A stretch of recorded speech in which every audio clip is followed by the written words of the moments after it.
Guess what's inside?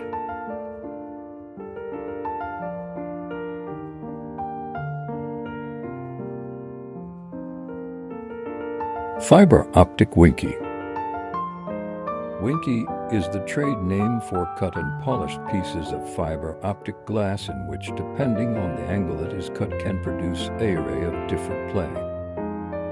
This piece was cut by the legendary Don DePue of Diamond Pacific Tool Corp.